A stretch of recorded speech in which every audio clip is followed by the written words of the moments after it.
All Hit Radio.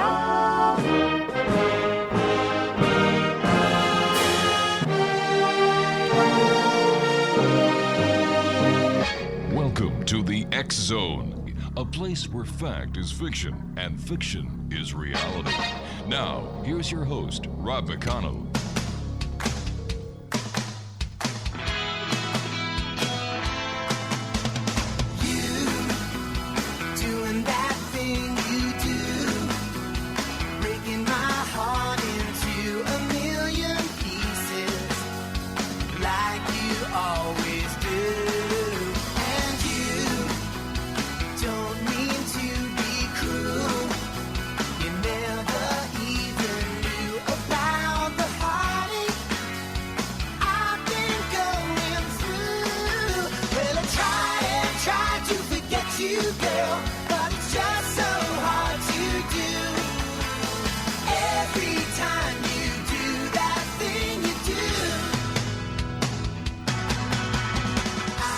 And good evening, one and all, and welcome back to the X Zone. I am Rob McConnell, and for the next 2 hours, I'm your host and your guide as together we cross the time-space continuum to this place that I call the X Zone. It's a place where people dare to believe and dare to be heard. It's a place where fact is fiction and fiction is reality. And the X Zone comes to you Monday through Friday from 10 p.m. until midnight, right here on your hometown radio, Classic 1220, and streamed around the world on classic1220.ca. If you'd like to send me an email, if you'd like to send in some comments, maybe there's a guest that you'd like us to try and get onto the show. My email address is xzone@classic1220.ca. Exonation, my first guest of this show, this 2-hour show tonight, is Kenneth Hopkins. And we're going to be talking to Kenneth about abductions, alien abductions that is, and photographing alien abductions, and much more. I've had the pleasure of having Kenneth on the show before, and his story is heartbreaking. It's also, at times, you will say it's not real, but I'm telling you, Exonation, what you are going to hear over the next hour is real. Joining me now is Kenneth Hopkins. And Kenneth, welcome back to the X Zone, sir. How are you doing tonight, Kenneth? I'm doing great, and I'm glad to have an opportunity to come back. Kenneth, tell our listeners a little bit about yourself. Oh, God. Well, I've learned some new information since I last spoke with you. During the Truman era, they were combining genetics with humans and with celestials. And I've not gotten much more information on this other than that my birth mother and I are not the same genetics. And that a Scandinavian woman's genetics, or her egg, was put into my mother with my father's genes. And so I have no genetics or any relationship to my mother's side of the family. Well, who's your mother then? What? I don't know. She was explained to me, which makes even less sense. She was a Palladian, not yet born. So you were a seed implanted into a seed? No. No? Okay. They took the woman's egg, a Scandinavian woman's egg, and I believe the Palladians come up as Scandinavian. And they took my father's semen, they brought together and created the embryo that they put in my mother in January of 1953. Now, who are they? We had military, U.S. Navy military. We had the Palladians and the Greys participated. And it was a Palladian seed, or half embryo was Palladian, the other half was English. Wow. We weren't the only project on this. There were numerous others that these projects are done with. But I have, in my research, I haven't gotten much on Truman. I've gotten a lot on the Eisenhower. My next book will be getting into the Eisenhower deals with the Greys. Before But, we get too far ahead, Kenneth. okay, I know I have a tendency to do that. It's okay. I understand you're really excited about your topic, and I would just like to know, let our listeners know, when you started to start questioning your who you were, and when was it first brought to your attention, and how that you were part ET. Okay, well, the Pleiadians have repeatedly said to me I was born unto them. I really didn't know what that meant. And then one of the surveillance vehicles via military, we had a confrontation with rocks. I was getting sick and tired of being followed everywhere. And I told him he needs to leave me alone. He doesn't know who I am. And then that's when he said, your father is not your father, which made no sense. So my wife did a genetics study, and my father was my father. Okay. So I never looked any further. About 5 years later, my son had been reading the stuff and says, Dad, you're not German, because I thought I was half German. He says, you're Scandinavian. And then he showed me the documents, and I keep forgetting the name of this outfit that does, it's a big one that does the genetics and the history on genetics. So their report came back that I was Scandinavian. Okay, but when did you first know that you were part ET? Now, when did the Pleiadians tell you this, and how did they tell it to you? In my meetings with them at night. Most of us that our abductions have started at night continue throughout our lives. I had no idea that what was going on with the Pleiadians was a reality. I thought they were dreams, dream women, the same women over and over. So I didn't realize I was an abductee till 2020. Most of my life I had blackouts, and I ignored them because I didn't know how to deal with them. So, how many times have you been abducted so far? God, it's more, how many times a week? Every week you're abducted? They take me several times a week. And they take us, most of us, especially with the Pleiadians, they take us in a state of sleep. So often we'll wake up somewhere else, not really knowing where we are. The Pleiadians, the Greys use a different methodology, and the military uses one very much like the Pleiadians. Now, did I send you any pictures of the plasma? Yes, you did. Okay. That is how that camera interpreted that. Your eyes would be blinded and pained by looking at that light. But we could only get one security system, which was an old system that would actually record. We were blowing, I lost 4,000 in cameras, trying to use other cameras. I got quite a bit with the Bushnell hunting cam. I was amazed. It showed people going through walls, people coming out of walls. And I think I sent you a picture of what we called splitting. Yes, you did. Prior to an abduction, a person will become two people. One leaves, one remains in the bed. We had several photographs of that. So we found the Bushnell camera was great, except if plasma occurred. If plasma occurred, the camera was fried.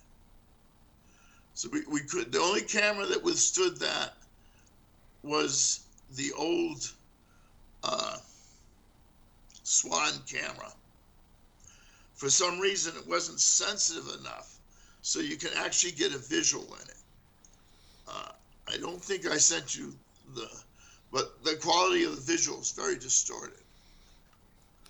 Now, help me understand why you? Why were you selected? Why have you been abducted by the gray aliens? Why have you been abducted by the Pleiadian aliens? Why are you being abducted by members of the U.S. Military? Well, in the Truman era, agreements were made that they would exchange human and ET DNA. I haven't been able to get much more on that. I've come across a couple others that were in it, but I have not been able. The only way I'm going to get access to that information is somebody that was around at that time. A lot of the information in my early research days I did get has been removed from the internet, is no longer available, which made some of my research where I couldn't get it substantiated difficult to present. But I'm trying to figure out why the military is involved in all of this instead of... The military was involved with the Eisenhower, and evidence has shown me that they were involved. Well, to go back to World War II, Walter Stein was working with Hitler's occult, is what they called it. But Hitler had involvement with a celestial group from the Antarctic. So Walter Stein came over to speak with Truman that we need to find a way to effectively deal with the ET situation. So a division was formed by Truman in the CIA, but it would become part of the CIA, but at that time was part of Army intelligence, or the name of the intelligence at that time. It was called Aegis Prime. And their particular interest was on the Celestials and World War II. Well, after World War II ended, the CIA came together and Aegis Prime became a division of the CIA. And then the CIA, from then on, pretty much has been working for a lot of the assumptions that they were given of future situations of Earth and the Sun. And the development of underground cities started. All right, stand by, Kenneth. You and I have to take our first break. X-Zone Nation, Kenneth Hopkins is our guest this hour. We're talking about Pleiadian aliens, gray aliens, and the U.S. military, as well as the CIA, according to our guest, that have mistreated him, followed him, terrorized him, and much more. And we'll talk about this when we come back from this very short break. I'm Rob McConnell. This is the X-Zone, and we're coming to you from our broadcast center and studios in St. Catharines, Ontario, Canada, on your hometown radio, Classic 1220, and streamed around the world on classic1220.ca.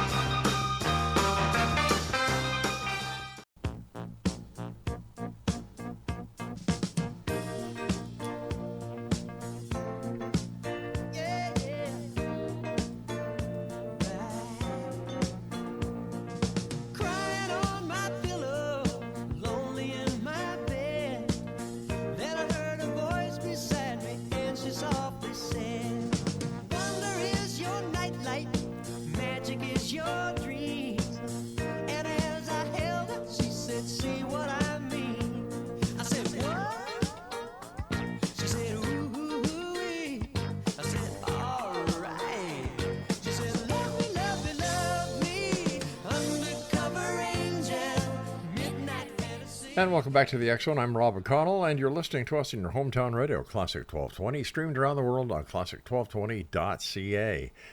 Kenneth Hopkins is my special guest this hour, and Kenneth, during the break, you wanted me to clarify that the only experience and interchange that you had with the Central Intelligence Agency was with the Project MK Ultra, and that started at the age of 7 for you? For me, it was being done to a lot of children, and it was being done out of Boston Children's Hospital. by a Dr. Vincent Perlow. In my case, he's dead now. If you look up his name, you'll see MK Ultra slashed out under Google. Wow. But the CIA developed the MK Ultra with the assistance of Dr. Mengele, who became a Dr. Smith. So he continued to work with the U.S. after World War II. Hitler did not die in World War II.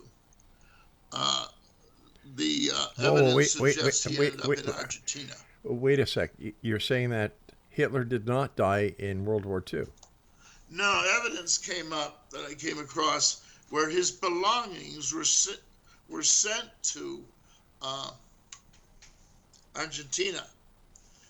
The Russians, as they entered into Germany, several high-ranking officials mentioned they saw Hitler in a plane as it was taking off as they were coming in.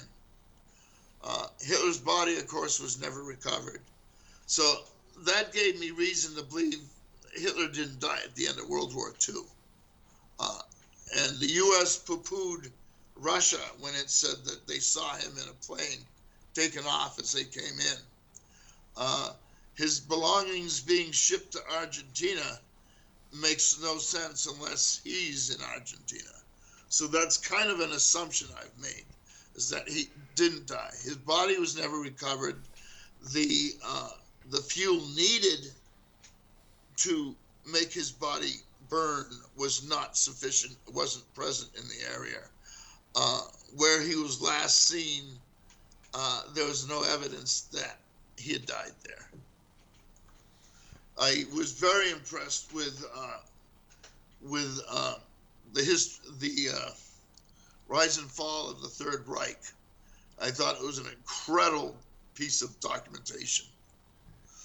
And I researched because in my past life, I was involved with Germany. And so that's why I went heavy research into the German situation. So the CIA and Aegis Prime came together. And Aegis Prime kind of remained a, what's the word I want to say? Kind of like a prestigious group of the CIA. The Aegis Prime became responsible for all the UFO research that the CIA was involved in. The CIA, after the end of the war, and the author that worked with me on my first book was involved in the translation of those German documents into English. And he's done 8 books explaining the development of our intelligence system, how it was taken out of the German system. And he was a familiar person to work with. So he helped me publishing my first book. Okay, he knew about the I'd like to get back to why and what the CIA was doing with you as a 7-year-old in a Boston hospital. As I explained, I think briefly in the letters, and I wish I've been awfully busy. The CIA was looking. It seems like that my first session at Boston Children's Hospital involved an IV in my arm, and I did procedures to a young child. That's the beginning of the MK Ultra. Wait a sec. The CIA. No, the people conducting this would be professors from Harvard and Yale. Okay, so these professors from Harvard and Yale had you do surgical procedures on somebody else? They had me take a needle to a child and torment the child while I was under. This is a method they use. It creates dissociation, and it also works to create another personality.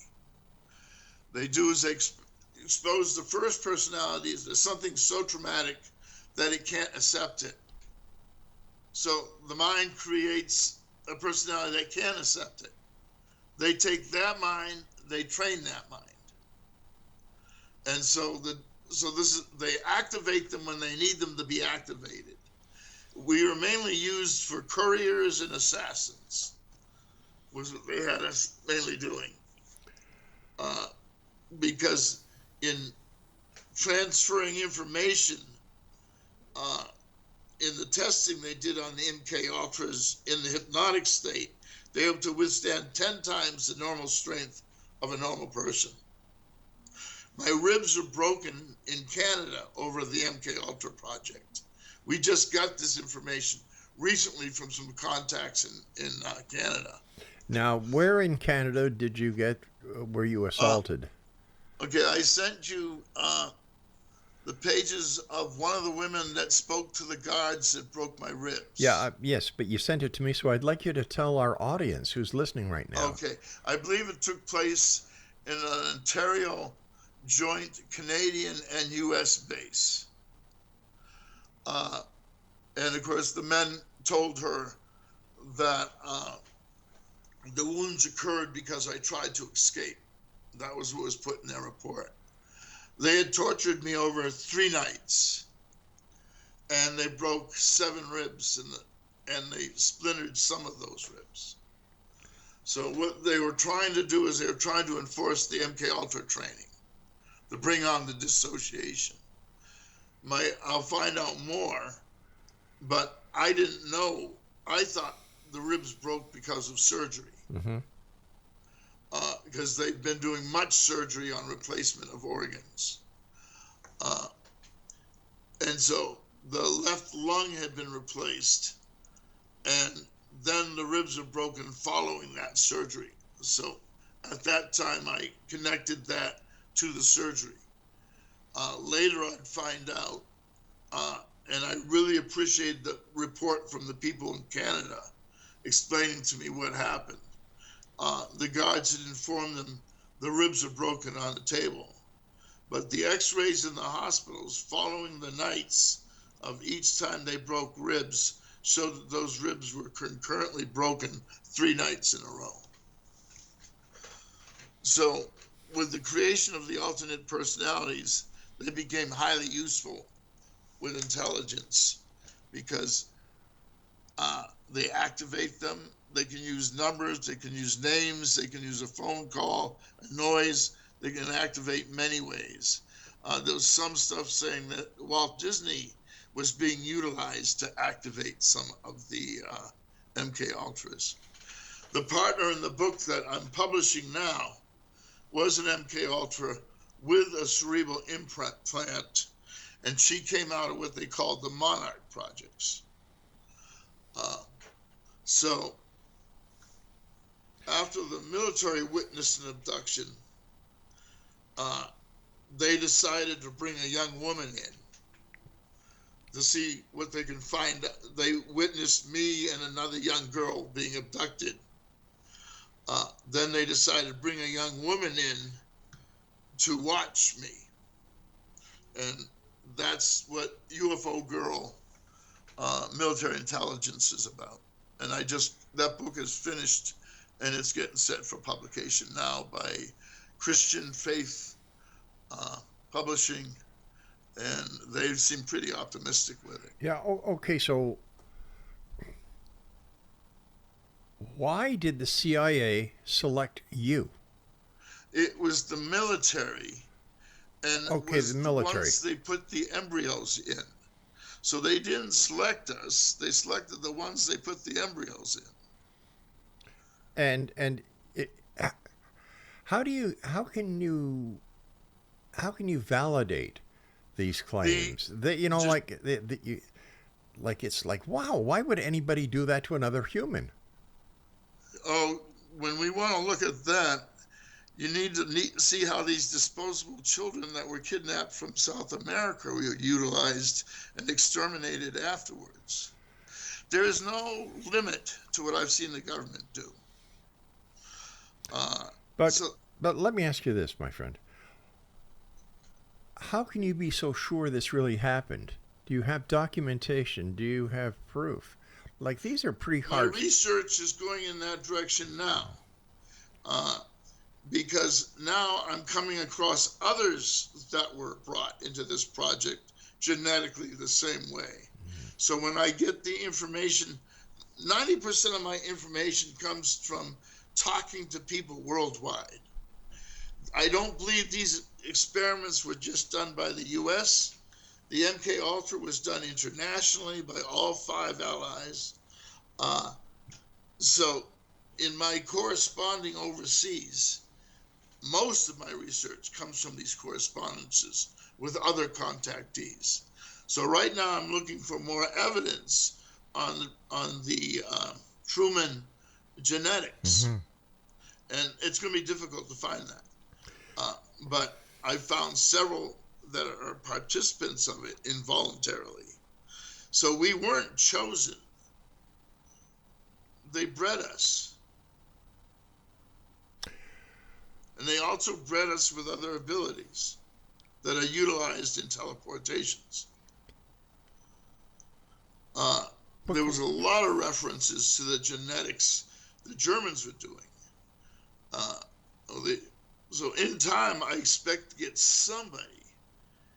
In my contacts with Facebook, I have over 1 million contacts worldwide. Mm-hmm. I'm hoping to get somebody that could give me further information on the Truman Genetics program. All right, Kenneth, stand by. We've got to take another break here. Exonation, Kenneth Hopkins is our special guest. And we'll be back on the other side of this break. But I have to ask you, Exonation, are you a believer or are you a skeptic? Send me an email, xzone@classic1220.ca. And if you'd like us to bring a special guest on, ask our guests questions, or just say hi, how are you, love the show, send me an email, xzone@classic1220.ca. And Kevin and I will be back on the other side of this very short commercial. Wow. Right here from our studios in St. Catharines, Ontario, Canada, on your hometown radio, classic1220.ca. Don't go away.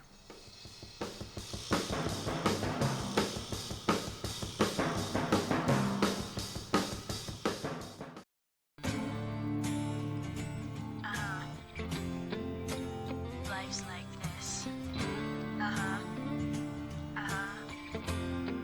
That's the way it is.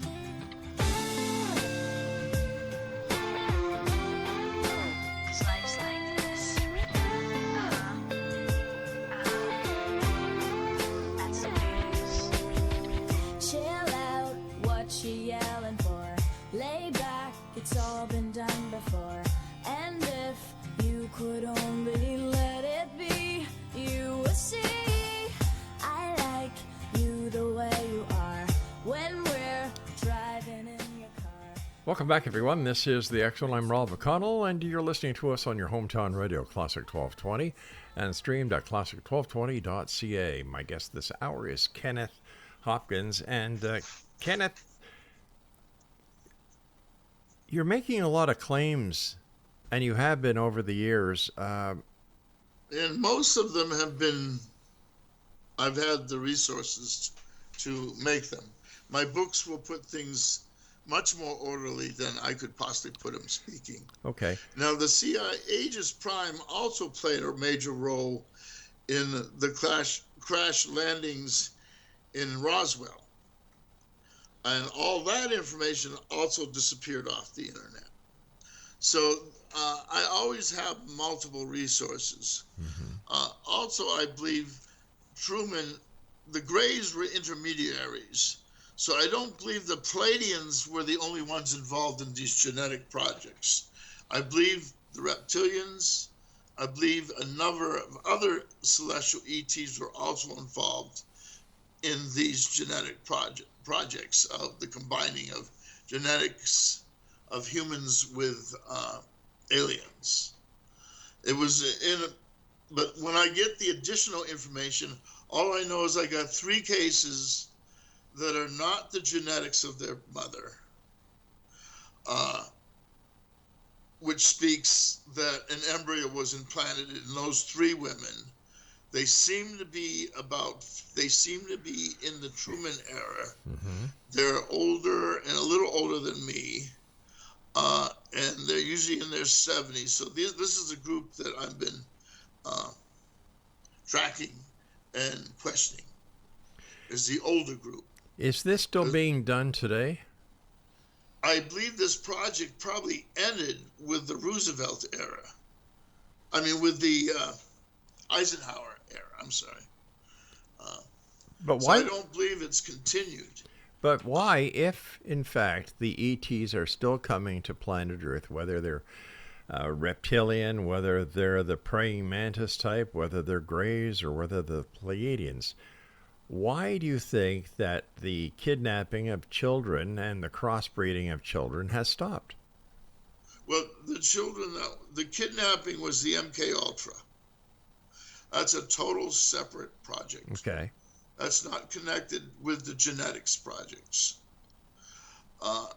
The major investigation on the MK Ultra came in 1976 with Ted Kennedy and Senator Church. They had the financial records, but they couldn't connect the financial records to the programming that was being done to the children. Later on, it was legalized, the practices of the MK Ultra, by a Republican majority. So then, just recently, in the last 10 years, the American Indians got exempted from it because they're listed as a nation.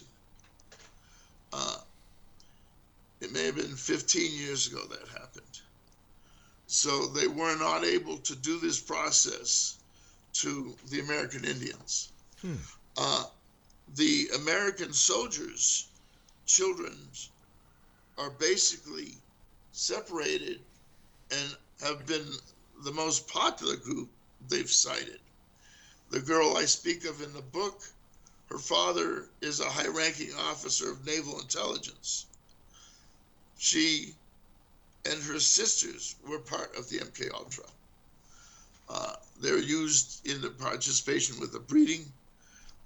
Buying babies and getting babies for the MK Ultra, they said they had no trouble getting the babies. They got them from nuns. There was no problem getting the babies. And the babies were raised, if you look up the super soldier stuff, then you come in connection with what was done with those babies. A number of former super soldiers have come forth on that. So where do we stand now with all this interaction between the extraterrestrials and you know? I think disclosure has got a bigger role coming on top of things. I think disclosure is going to be a lot more than the government ever planned on, and it's going to be very surprising to the American people and to those overseas.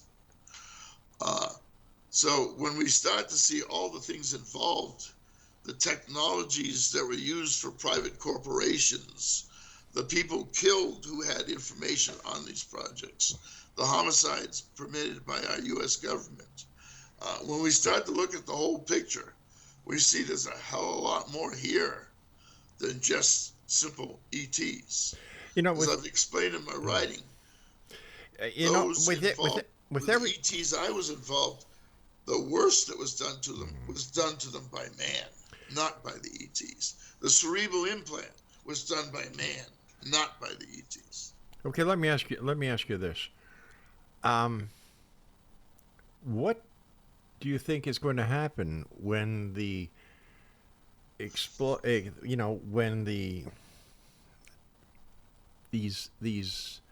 statements are brought forth to the public in, let's say, a congressional hearing? Do you ever fear for your life? Because unfortunately, and I can't get into this much, but there's a contract that has kept me safe in some ways, and I can't say anything more than that. So I'm just, if they get rid of me, they get rid of me. But there seems to be some protections that the Celestials have put on some of us, because many people were killed that were between the ETs and man. So that's all I can say on that. They continue to do the surgery on me. What do they do surgery on you for? Replacing organs. I believe from the information I have, and again, I can't corroborate this, a woman testified to Earth's evacuation in 27 years from now.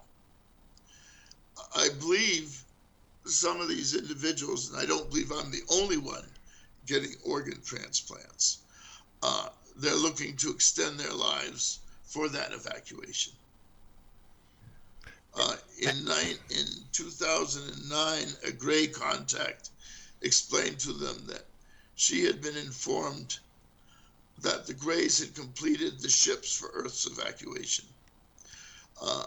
And I'm looking at many pieces of information and then looking for what overlaps. And so a lot of it, of what I'm saying now, I'm going to say, yes, it's speculation. But from what she spoke of, she spoke that it wasn't going to be CO2. It was going to be our solar sun. That was going to bring, in my time travel to the future, there was no electronics. There was no technology.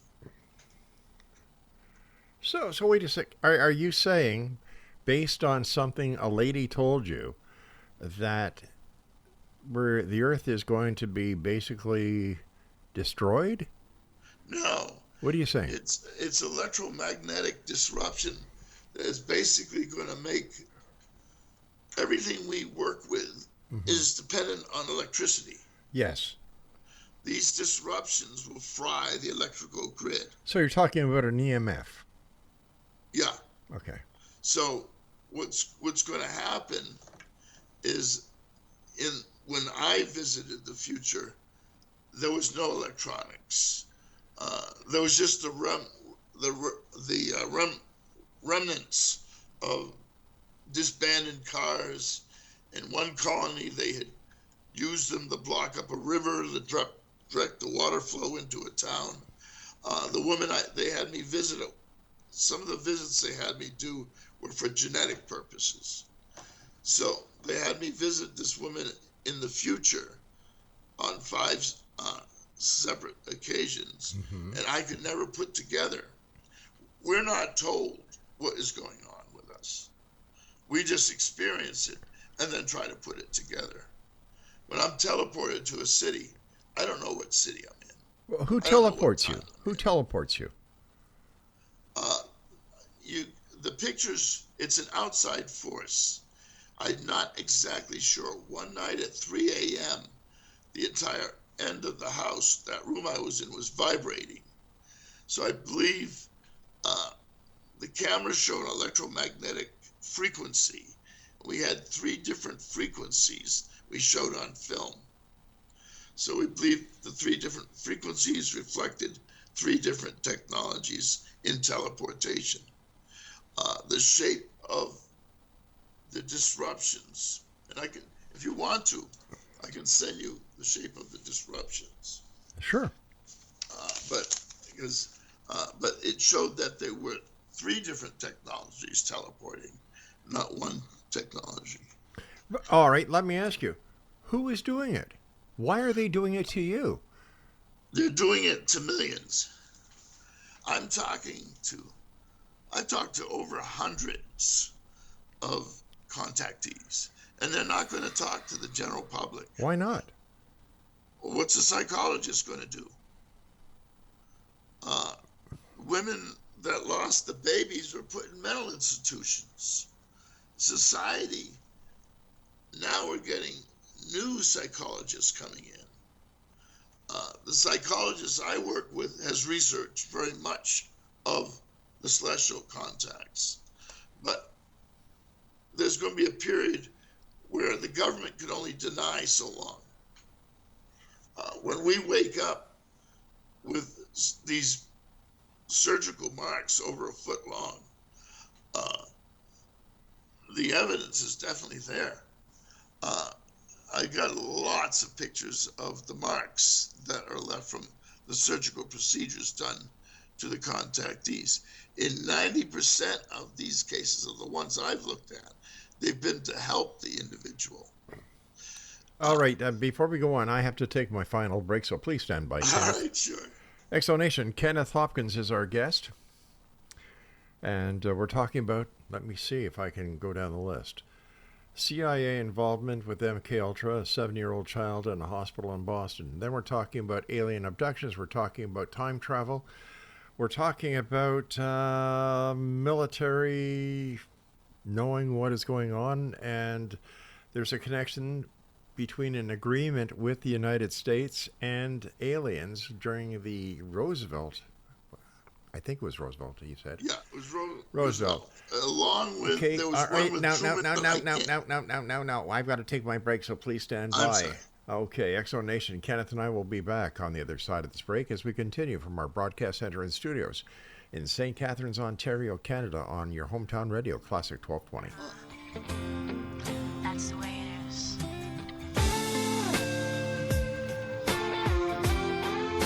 'Cause life's like this.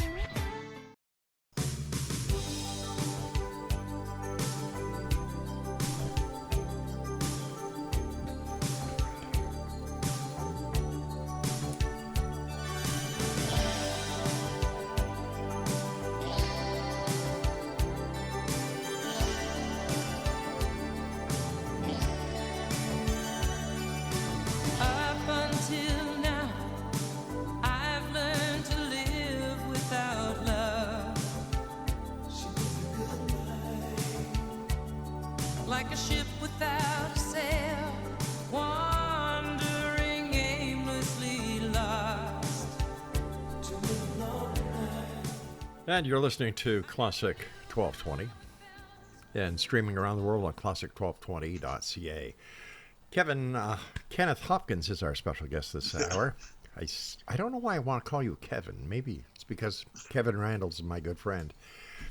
Kenneth Hopkins is our guest. And Kenneth, I think more has happened to you in your lifetime than any other guest I've had on this show in 30 years.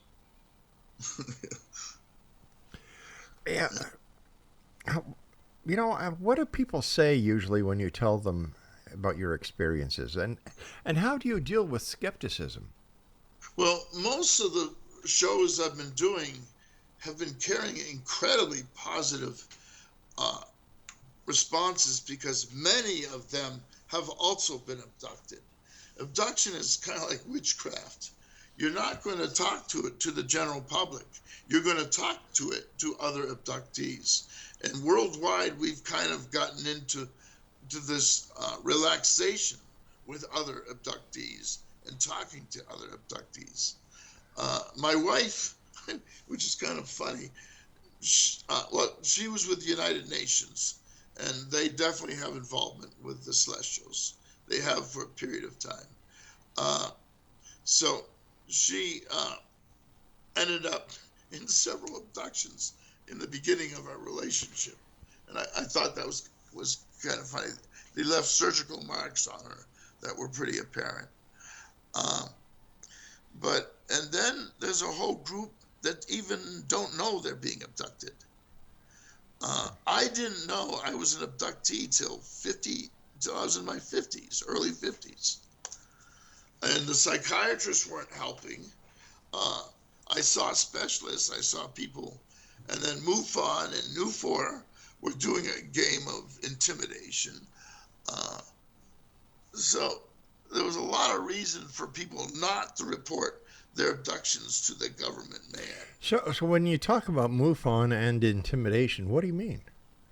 I can speak for Massachusetts MUFON, and I believe Raymond Fowler said a very similar thing. The positions became inhabited by former FBI agents and former retired CIA agents. And so when I went to MUFON, I had some bad flashbacks. So there was a group called CERO, Mm-hmm. CERO. So I wanted to get some counseling from CERO. So I thought MUFON would give me the direction of that. MUFON went a lot further. They started asking for information. They want to know who the hypnotist was. And they threatened me if I didn't give them who the hypnotist was, they wouldn't tell me who CERO could help me. So they were making very bizarre games. In the end, they had the hypnotist give the names of the women that were abducted with me. So I stopped work with her. But that gave me an idea. The only thing going on with mass MUFON was the gathering of information and the withholding of information. So I worked with New Hampshire MUFON. I found New Hampshire MUFON much more sincere. They broke through the 16-hour missing time, which nobody was able to get through. It took us 3 years to break through that. Contacts out of New Hampshire, and the hypnotist I work with and currently work with is out of New Hampshire. So I've gotten most of my assistants out of state. So what? MUFON is a mixed bag in a lot of different states. But what exactly did you want MUFON to do, and what is? They were connected to Ciro, and Ciro specialized in helping people with PTSD, getting understanding of what they experience. So Ciro was a group, and I forget the creator of it, but it was to provide psychological services to the victims of abductions. And this help you couldn't get anywhere else? MUFON lied. They never gave it to me. There was no Ciro group in Massachusetts. Wow. So this is what promoted me to go out and start talking to people, helping other people understand what they're going through. For me, the only way I was going to get help, if I paid James Mars $100 to send him a question, everybody was charging. With the positive groups, there's no charging involved. It's the sharing of information, not the sharing and charging you. So I became fed up with a lot of the supports that they were not able to assist many of us. So most of us kept it to ourselves. And if we found somebody else familiar with the experiences, we discussed it with them. To tell somebody that I've had sex with over a dozen Pleiadian hybrids, they're going to think I'm crazy. Have you? To the sexual projects, the book that I'm publishing now is dealing with the Gray's hybrid projects. No. My question was, have you had sex with many extraterrestrials yourself? Most of us have. So most of us contactees have had some sexual interaction with the celestials. All right, so you are saying that you have had sex with extraterrestrials, okay? You were telling me before that you still get abducted a couple of times a week. Yeah, it's slowed down, which is because it leaves us exhausted. Why are they still abducting you? And class is what it started out with. But what we were taught we couldn't remember. And this has left me with a lot of doubts with the Pleiadians. And one of my contactees that I was in abductions with had tantrums, and eventually they expelled her. And now they're recently reabsorbing her or letting her come in. But we're taken to night classes at night. And these night classes start at age 7. We remember the children we interacted with. We remember before the class and remember after the class. We rarely remember much from the classes. We've gone after the classes with hypnosis, and even then, we've not been able to get much of what's going on with the classes. The Pleiadians have explained to us that when that information becomes necessary, we will get that recall. So why are they still abducting you to this very day? The classes, we were doing about 10 years ago, we were doing Earth evacuations with these pods. We were learning how to take nutrition through pills. They're discussing rotation of suspended animation in and out. There was talk of 2 planets. Again, what I'm getting into now is somewhat speculative. But we don't remember a lot of the classes.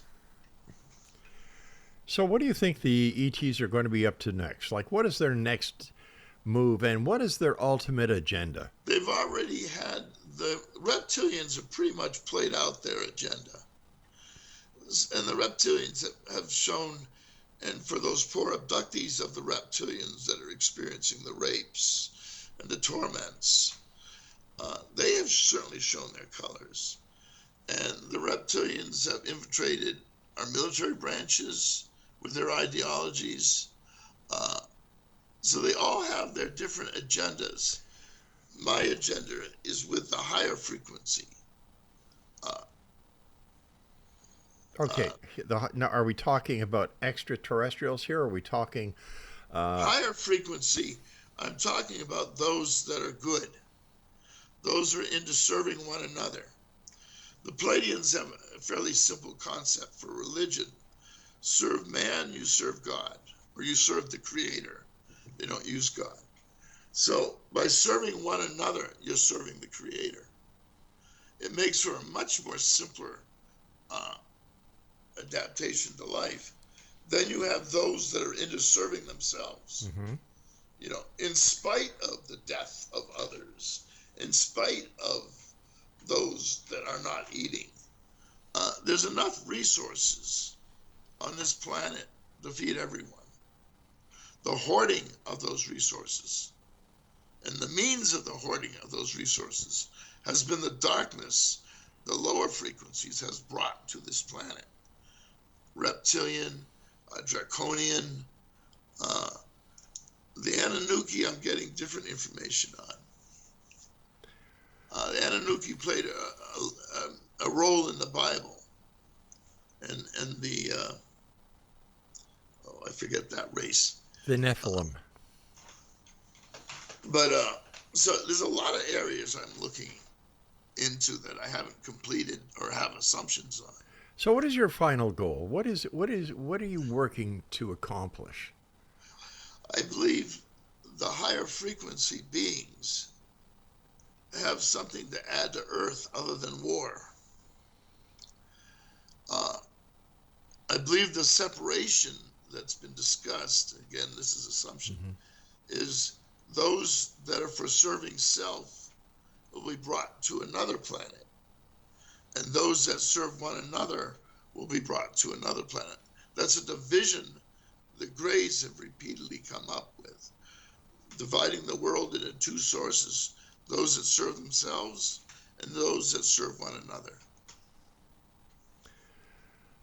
Wow. All right, you've had one heck of a life, my friend. I hope it gets better for you. It continues. It continues. Kenneth, thank you so much for joining us tonight and for sharing your experiences. Love to have you back on in the future to discuss more of what you've gone through and to see if there's any changes in what the final objective might be. So until then, thank you very much for joining us. Take care of yourself, my friend. Take care. All right, thanks, Kenneth. Direct anyone that has experiences to speak with me if they would like to. All right, I certainly will send that message out. Take care. Right. Take care. You take care. Bye-bye now. And that's it for tonight, Exo Nation. I'll be back tomorrow night at 10 o'clock as once again we cross the time-space continuum to this place that I call the X Zone. It's a place where people dare to believe and dare to be heard. It's a place where fact is fiction and fiction is reality. So until tomorrow night, always remember, take care of yourself, love your children, and always keep your eyes to the sky and your heart to the light. Good night, everyone.